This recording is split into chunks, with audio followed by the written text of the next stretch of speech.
মহামায়া মন্দিৰৰ বান্দৰ আৰু কিমান শান্তশিষ্ট চাওক।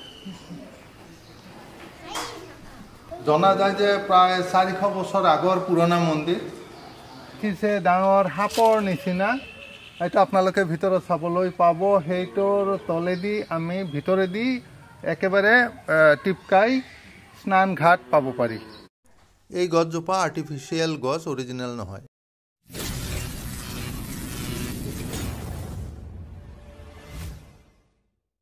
বন্ধুসকল, আজি আমি যাম মহামায়া মন্দিৰলৈ। বগৰীবাৰীৰ মহামায়া মন্দিৰ অসমত কামাখ্যা মন্দিৰৰ পিছতেই এইটো বিখ্যাত মন্দিৰ।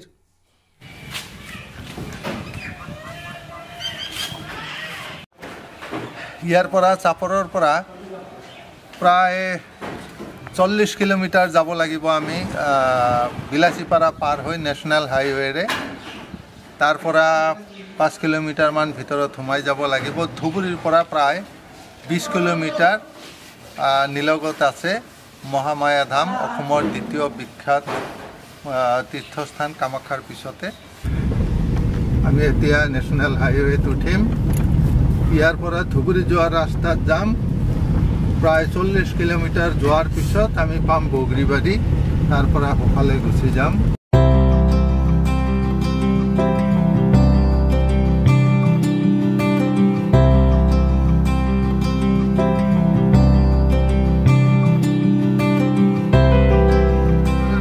বাওঁফালে এৰি থৈ আহিলোঁ। নেশ্যনেল হাইৱে দি বাইপাছ আহি গ'লোঁ। বিলাসীপাৰাৰ পৰা প্ৰায় 10 কিলোমিটাৰ যোৱাৰ পিছত সফালে আকৌ ঘূৰিব লাগিব। আমি আহি পালোঁ এতিয়া বগৰীবাৰী বজাৰ। বন্ধুসকল, এইটো সাপ্তাহিক বজাৰ হয়। এতিয়া আমি সফালে ঘূৰিম মহামায়ালৈ। সন্মুখত আছে গেট। এইটো গেট দেখিবলৈ পাব। ভিতৰলৈ আমি সোমাই যাম এতিয়া। ইয়াৰ পৰা 3 কিলোমিটাৰমান যাব লাগিব ভিতৰলৈ।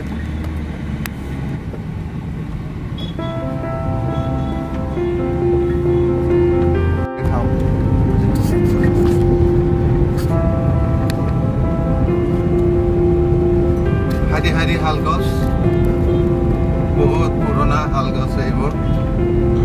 আৰু মাজেৰে আমি গৈ আছো। আজিকালি নতুনকৈ ঘৰ দুৱাৰ হৈছে দুয়োফালে।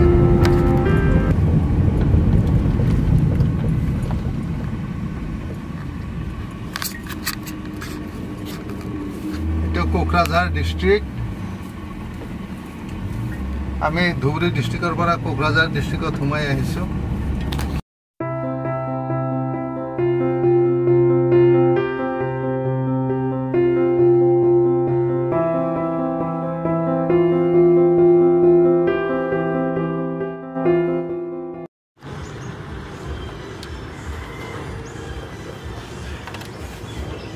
আমি গাড়ীখন ইয়াতে ৰাখিলোঁ। ইয়াতে পাৰ্কিং প্লেচ। আমি ইয়াৰ পৰা এই আগৰ ৰাস্তাটোৰে যাম। এই পাহাৰত ইয়াতে আছে বিখ্যাত মহামায়া মন্দিৰ। আহক আমি মন্দিৰলৈ যাওঁ।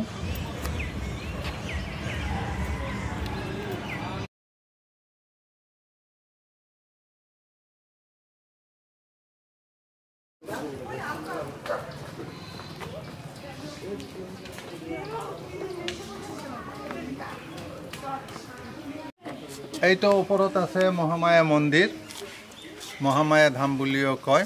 তাতে কেইবাটাও মন্দিৰ আছে, আপোনালোকে চাবলৈ পাব। আৰু পশ্চিম অসমত এইখন বিখ্যাত মন্দিৰ। কোনোবাই যদি নতুন গাড়ী কিনে ইয়ালৈ লৈ আহে শুভকামনা কৰি। বিয়া পাতিলে ইয়াতে ডেইলি বিয়া হৈ থাকে, বহুতবিলাক বিয়া হৈ থাকে। ইয়াতে অসমৰ দূৰ দূৰণিৰ পৰা আৰু বাহিৰৰ পৰাও বহুত মানুহ আহে মন্দিৰ দৰ্শন কৰাৰ কাৰণে। আৰু বহুত টুৰিষ্টো আহে ঠাইখিনি চাবৰ কাৰণে। পূজা পাঠটো দিয়াই হয়। ইয়াতে শাৰী শাৰী চাব আপোনালোকে। পূজাৰ সামগ্ৰী আছে। এইফালে শাৰী শাৰী পূজাৰ সামগ্ৰী আছে। আপোনালোকে যদি আহে ইয়াৰ পৰা পূজাৰ সামগ্ৰী কিনি লৈ ওপৰত পূজা দিব পাৰিব।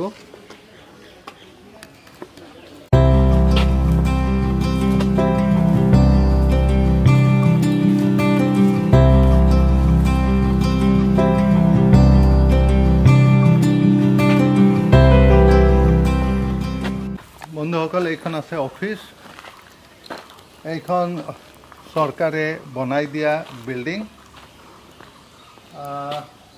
এইটো অফিস ইয়াতে মানুহ থাকে অফিসৰ কাম কাজ বিলাক হয় আৰু বিয়া বাৰু সম্পাদন হয়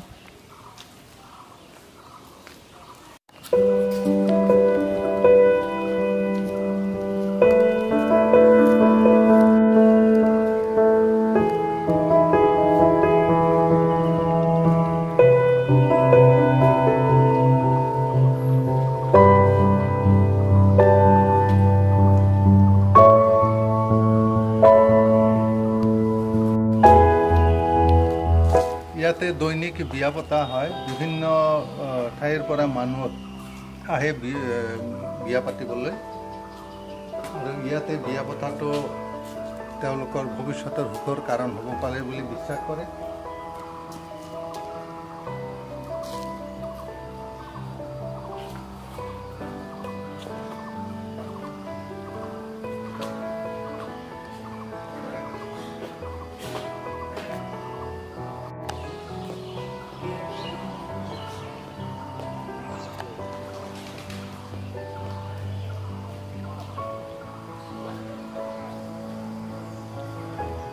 দবা ভাঙি চিঙি গৈছে আৰু এইটো দেখিছে এই বস্তুটো আপোনালোকে বহুতে চিনি পাইছে নিশ্চয় যে ইয়াতে বলি দিয়া হয় ইয়াতে বলি বিধান আছে নিৰ্দিষ্ট সময়ত বিশেষকৈ দুৰ্গা পূজাৰ সময়ত ইয়াতে বলি দিয়া হয় এইটো বলি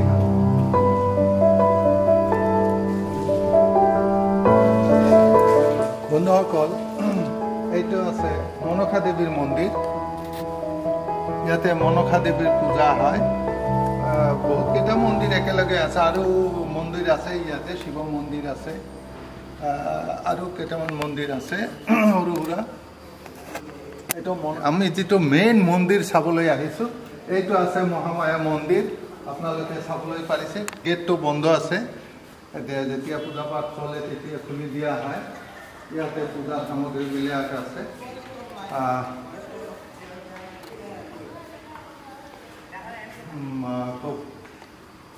বহুত পুৰণা এইখন এই মন্দিৰটো জনা যায় যে প্ৰায় 400 বছৰ আগৰ পুৰণা মন্দিৰ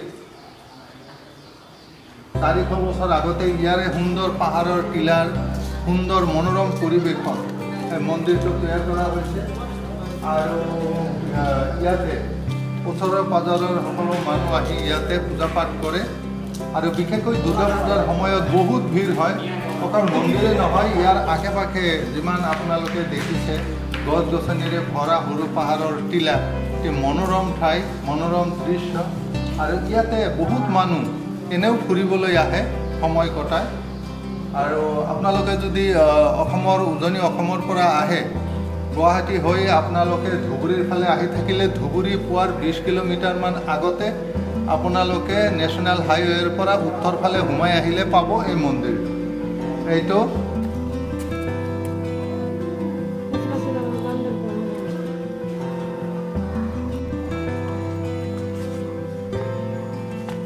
হেল্ল' ফ্ৰেণ্ড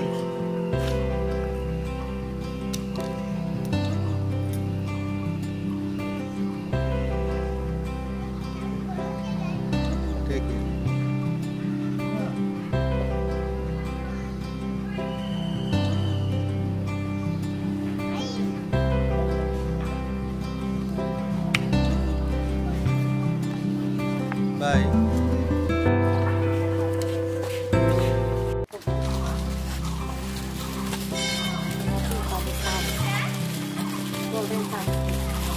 Hello.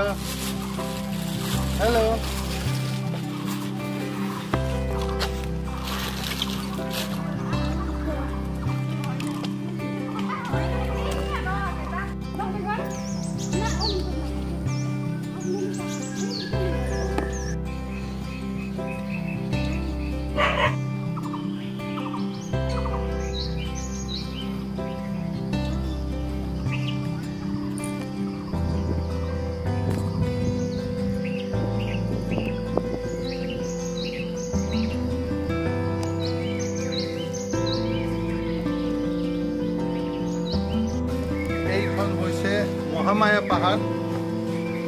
মহামায়া পাহাৰৰ টিলা এইখন মহামায়া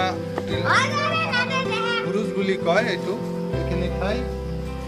আৰু এই যে মন্দিৰটো দেখিছে, এই মন্দিৰটো হৈছে পুৰণা মন্দিৰ, তলত নতুনকৈ আকৌ সজোৱা হৈছে যদিও এইটো পুৰণা মন্দিৰ। আৰু এই মন্দিৰটো শুনা যায় যে কিতাপত পোৱা মতে প্ৰায় 400 বছৰ পুৰণা। 400 বছৰ পুৰণা। এতিয়া যদিও আশে পাশে মানুহৰ বসতি হৈছে, আগতে কোনো মানুহ নাছিল, ইয়াতে জংঘল আছিল পাহাৰৰ বহুত টিলাৰ ওপৰত। আৰু ইয়াৰ পৰা গোটেই অঞ্চলটো ধুনীয়াকৈ চাব পাৰি। অৱশ্যে চাৰিওফালে এতিয়া জংঘল আছে। খুব সুন্দৰ ঠাই আৰু ঘূৰিবৰ কাৰণেও বহুত ভাল। ফেমিলি লৈ অহাৰ কাৰণে খুব সুন্দৰ ঠাই। বহুত মানুহ আহিয়ে থাকে, আপোনালোকে দেখিছে।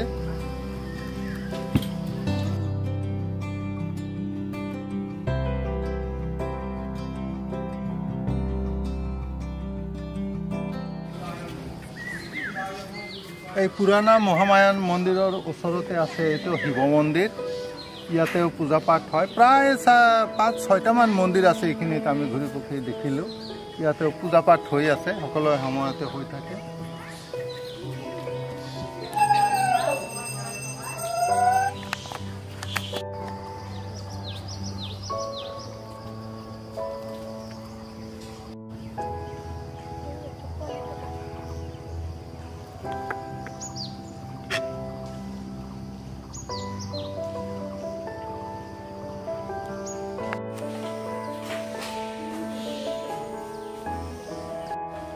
বন্ধুসকল, আমি মহামায়া মন্দিৰ চালোঁ। মহামায়া মন্দিৰৰ পৰিৱেশটো চালোঁ। বহুতকেইটা মন্দিৰ আমি ইতিমধ্যে চালোঁ। ইয়াৰ প্ৰায় 2 কিলোমিটাৰ নিলগতে আছে মহামায়া স্নান ঘাট। টিপকাই নদীৰ পাৰত মহামায়া স্নান ঘাট।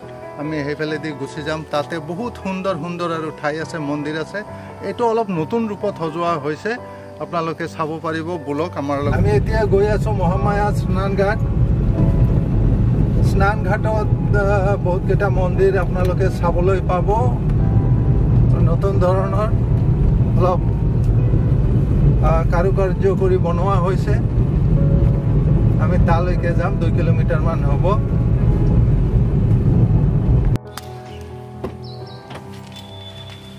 বন্ধুসকল, আমি আহি পালোঁ মহামায়া স্নান ঘাট। এইটো মহামায়া স্নান ঘাট, টিপকাই নদী। আৰু ইয়াতে আছে কেইটামান মন্দিৰ। আৰু সেই মন্দিৰ প্ৰাংগণৰ পৰা সাপৰ নিচিনা এইটো আপোনালোকে ভিতৰত চাবলৈ পাব। সেইটোৰ তলেদি আমি ভিতৰেদি একেবাৰে টিপকাই স্নান ঘাট পাব পাৰি। এই এৰিয়াটো স্নান ঘাট বুলি কয়। আহক।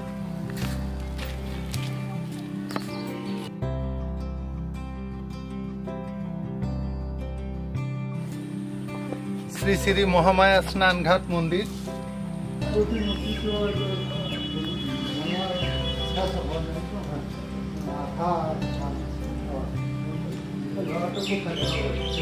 না গুৱাহাটীত থাকে।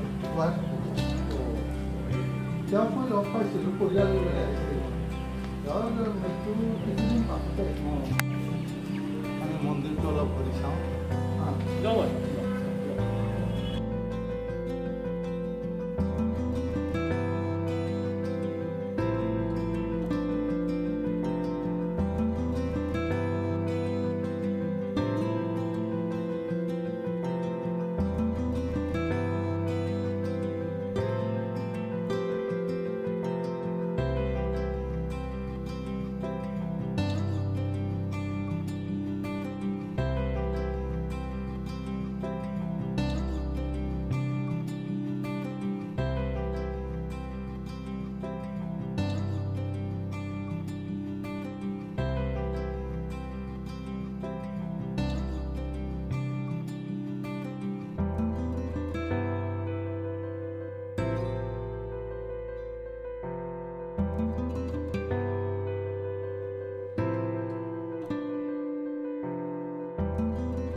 বন্ধুসকল, ইয়াৰ ভিতৰত আছে মন্দিৰ এখন। আমি চাওঁ ভিতৰত কি আছে।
যে দেখিছে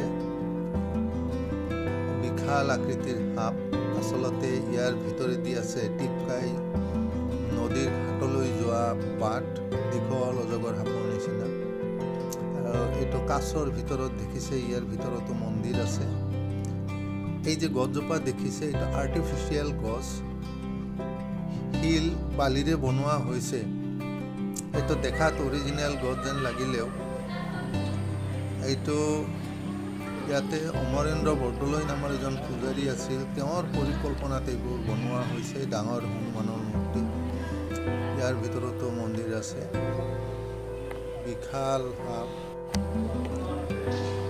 এইবিলাক গোটেইবিলাক বৰদলৈ দেৱৰ পৰিকল্পনাত বনোৱা হৈছিল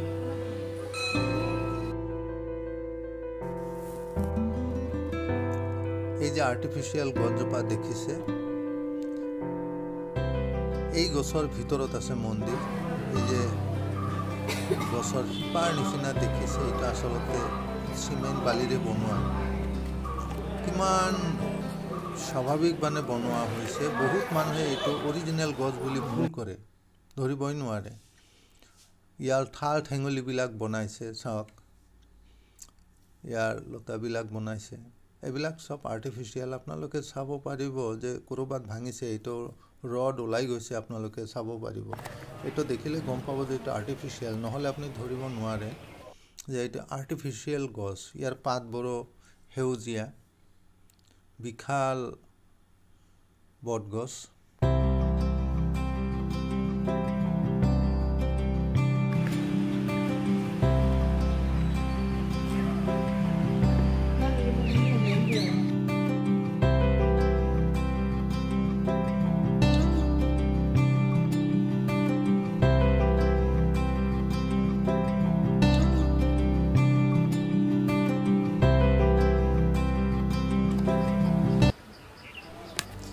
বিশাল অজগৰ সাপ বনোৱা হৈছে ইয়াৰ ভিতৰেদি